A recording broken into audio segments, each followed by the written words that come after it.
guys, pag-usapan lang natin ang nangyari umano guys sa ASAP na spotted umano guys sina Alden Richard at Catherine Bernardo. OMG, Kat din tuloy-tuloy ang pagpapakita ng body language. Kat din fans kinikilig sa mga nakita sa ASAP. Grabe nga naman kasi guys dahil hindi nga naman kasi nagpapauli ang mga kaganapan pinapakita guys ni na Alden Richard at Catherine Bernardo. Kahit ang ibang mga artista guys talagang kinikilig umano sa kanilang mga kinikilos. Dahil marami na guys botong-boto kina Alden Richard at Catherine Bernardo. Siyempre guys no, tuwing nga naman spotted guys ang Kat din, nandyan pa rin guys ang mga Kat din fans na sinusuportaan sila saan man sila pwedeng mapanood. Grabe nga naman kasi guys, alatang kinikilig na umano si Catherine Bernardo sa kanyang kakatitig kay Alden Richard. Iba na kasi guys ang mga kinikilos nila. Something made difference talaga guys kung bakit nga naman pinipigilan ni Kim Chiu at ni Rovie Domingo ang kanilang pagsasalita patungkol umano sa kaganapan sa Canada at mga nangyayari sa kanila. Kung ano na nga ba talaga guys ang ganap sa kanilang relationship. Marami na nga kasi guys nagtanong sa kanila pero isa lang ang kanilang sinasabi. Magkaibigan lang sila. Kasi guys no, alam naman natin na hindi pa talaga anda si Catherine Bernardo. Pero ready na siyang umibig. Pero nagpiprepare pa rin siya guys para kilalanin mabuti si Alden Richard. Kasi alam naman natin guys nasaktan na si Catherine Bernardo sa unang inibig niya. At siyempre, nagtagal nga naman sila guys ng 11 years. Diba? Kaya itong si Catherine Bernardo guys ay nag-iigpit na ngayon sa kanyang sarili. Hindi na pwede yung sakaling nanligaw lang sa kanya guys, agad-agaran sasagutin niya. Hindi na ganun guys Alam naman natin guys, lahat naman na malalapit kay Catherine Bernardo ay pinapayuan siya dahil nakatikim na siya guys ng iwalayan. At lalong-lalo na guys, naging masakit sa kanya ang iwalayan Katniel. Dahil pati ang kanyang kalusugan guys ay bumagsak, 'di ba? Pero at least guys, merong taong nagpapasaya sa kanya at nagpapaligaya. Yun din kasi guys, ang angarin ng pamilyang Bernardo. Yung mapaligaya si Catherine Bernardo at makalimutan niya ang mga bangungot na nangyari sa kanya. At kitang-kita naman natin guys na tama ang desisyon ni Catherine Bernardo na piliin si Alden Richard. Kasi pati ang kanyang mga pamilya ay botong-boto na kay Alden Richard. Marami na kasi guys nagsasabi sa mga celebrity na pati sila guys ay napapaboto at kinikilig sa Kat din. Sa bawat kinikilos kasi nila guys at pinapakita, may chemistry na mas igit pa doon. Mas higher level na kasi guys ang mga napapansin at nakikita. At lalong-lalo na guys, mga sinisigaw ng mga Kat din fans ay kakaiba na rin. Ang iba naman guys ay umamin na daw sila. At ang iba naman guys, sana ay maging sila. At ang iba naman guys, sagot daw nila ang pare. Magpakasal lang daw silang dalawa. Grabe nga naman guys ang kailingan ng mga Kat din fans, hindi pa naman nagiging sila. Wala pa naman guys silang sinasabi kasi magkaibigan daw sila. Alam naman natin guys no, marami nang nakakaalam na magkaibigan lang daw sila.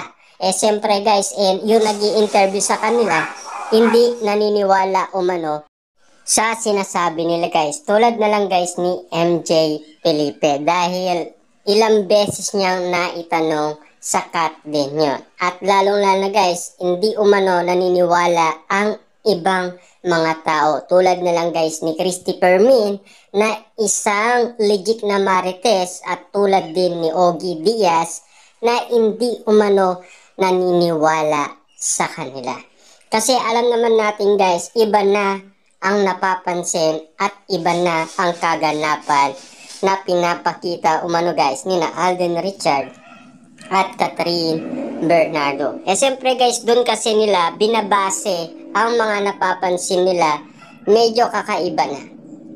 At iba na yung feelings guys na pinapakita ni na Catherine Bernardo at Alden Richard. Kasi guys, alam na ng tao na legit na nanliligaw umano guys si Alden Richard kay Catherine Bernardo. Lalong lalo na guys sa mga nangyari sa Canada ay kakaiba ang mga napansin ng mga nagtatrabaho sa Canada. Kitang-kita nila kasi guys ang mga pangyayari. At lalong lalo na guys sa pag-uwi nga naman nila na galing sa Canada ay spotted pa rin guys si Alden Richard na patuloy pa rin nanliligaw umano kay Catherine Bernardo. At lalong lalo na guys, patuloy pa rin sinusurpresa ni Alden Richard si Catherine Bernardo. Yan kasi guys ay laging spotted at hindi nga naman guys nawawala sa issue at intriga. Lagi na lang guys napapag-usapan at siyempre laging pinagpipestahan ang cat death. At lalong lalo guys, siyempre maingay pa rin sila sa social media dahil mainit nga naman guys ang pangalan Catherine Bernardo at Alden Richard. Lalong lalo na guys sa kanilang mga fans at sa mga netizens. Siyempre guys, kasama na rin guys ang media dahil alam din nila ang mga tunay na nangyayari at tunay na kaganapan. Bawat kasi guys, spotted nga naman sila ay lagi silang pinag-uusapan kung ano ang mga tunay na naganap sa Canada at yung nangyari umano na napag-usapan na makalipas nga naman guys ang 6 months. Eto na sila guys, 'di ba? Sobrang close na close sila at super lambing nila sa isa't isa. Sigurado guys, talagang nai-inlove na rin itong si Catherine Bernardo kay Alden Richard. Kita naman guys sa kinikilos ni Catherine Bernardo. Kasi napamaal na rin guys Kita naman kasi guys na mahal ni Alden Richard si Catherine Bernardo. Kasi kaya niya naman guys patunayan yan dahil lahat na lang yata guys ng ginagawa ni Alden Richard ay kinikilig umano guys si Catherine Bernardo. Doon natin kasi guys makukumpara kung bakit nga naman napaibig na si Catherine Bernardo kay Alden Richard. Kahit sabihin man nila guys na hindi niya type ni Catherine Bernardo si Alden Richard, pwedeng mabago ang kapalaran. Hindi naman siguro sila itatadhana ng tadhana kung walang mangyayaring kaganapan. Kita nyo naman guys, yung resulta nga naman kasi guys na galing umano sa Canada talagang merong resultang nangyari.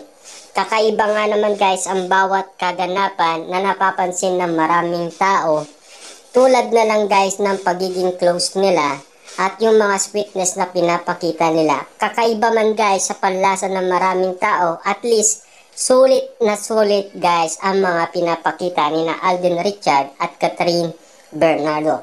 Dumadami na guys ang mga ayudang binibigay nila at mga reaction na iba't ibang mga netizens at mga fans base sa mga nakikita nila, napapansin nila sa mga kinikilos ni na Alden Richard at Catherine Bernardo. Iba nga ba guys ang titig nila? Comment down below kayo guys kung meron din kayong napapansin sa kanila. Tulad na lang guys ng mga celebrity, mga fans, mga netizens at mga media. Kayo ba? Ano ang nakikita ninyo kina Catherine Bernardo at Alden Richard base sa lahat ng mga napansin ninyo at narinig ninyo? At kung mga gusto ninyo ang mga ganitong istorya ng cat din, pwede kayo mag-subscribe, mag-like at pwede nyo rin itong i-share. At pwede nyo rin i-click ang notification bell para at least updated kayo sa lahat ng i-upload natin about kina Alden Richard at Catherine Bernardo.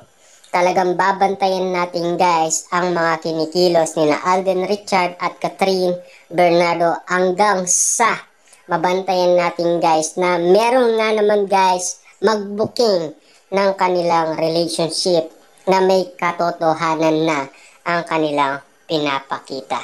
Kakaiba na kasi guys sa mata ng maraming netizens ang mga napapansin nila. Tulad na lang guys ng mga fans, 'di ba? Iba na rin guys ang sinasabi nila at nire-request nila. Kasi magkaiba noon guys ang nire-request nila na sana magligawan sila. Kaso nga lang kasi guys, hindi naman sila kumikilos sa isa't isa kasi ayaw pang makialam ni Alden Richard. Pero nang dahil guys hindi nila mapilit si Alden Richard, mas pinili nila guys na ipagtambal na lang itong dalawa. Kaya puro request nga naman guys ang mga Katden fans. Kaya nga naman guys malaking halimbawa ang nangyaring ito para kay Catherine Bernardo at Alden Richard sa tulong din ng mga fans. Kung bakit nga naman ginusto nila guys maibalik sina Ethan at Joy dahil bitin na bitin nga naman sila sa unang movie ni na Alden Richard at Catherine Bernardo dahil sa pag-iiwan ni Joy kay Ethan. At napakalungkot nga naman kasi guys ni Ethan na iwan sa Hong Kong. At bale, sa nakita natin guys na pinakita ng Star Cinema, mas medyo kaawa-awa nga naman guys si Ethan sa nangyaring pag-iiwan ni Joy na ngayon ay Marina ang tinawag sa kanyang pangalan. Kakaiba man guys, at least alam naman natin ang tunay na pangalan ni Joy Marie. Kung bakit nga naman guys Marie ang naging pangalan niya. Dahil yun kasi guys ang pinakilala niya sa mga nakilala niya sa Canada. Iba kasi guys ang sinabi na pangalan sa mga nakilala niya. Tulad na lang guys ng nakasama niya sa kanyang apartment na si Valerie Concepcion. Siyempre guys kasama niya sa trabaho at kasama niya rin guys sa apartment. Kasi Marie ang kanyang tinawag sa kanyang pangalan. Kaya yun ang kilala ng mga taga-Canada. Siyempre guys, alam naman natin medyo nabago daw ayon kay Carmi. Pero ika nga guys ni Joros, hindi naman nalalayo guys. Ganun pa rin siya, 'di ba? Hindi naman nalalayo. Kasi ganun pa rin guys ang istorya eh. Ethan at Joy pa rin eh. Nagkaiba lang naman guys dahil nagkaroon ng Marie. Pero hindi nila alam guys na Joy Marie talaga ang pangalan ni Joy Marie sa unang movie ni na Alden Richard at Catherine Bernardo. Siyempre guys lalong pinapaganda at pinapabigat ng mga Katden ang damdamin ng mga fans. Kasi binuay nga naman guys ang karakter ulit ni na Ethan at Joy. Kakaiba man guys sa mga naririnig natin ngayon na kwento ni Joy at Ethan. At least, lahat ng request natin ay natupad nga naman dahil tinupad ng Star Cinema at GMA Picture. At siyempre, tinanggap ni na Catherine Bernardo at Alden Richard ang kanilang project na sila ay makakabalik nga naman guys para buhayin muli ang kanilang karakter na sinimulan nila sa pangalan Ethan at Joy. Kitang-kita naman natin guys, no? Hindi na muling nairapan pa si Catherine Bernardo at Alden Richard.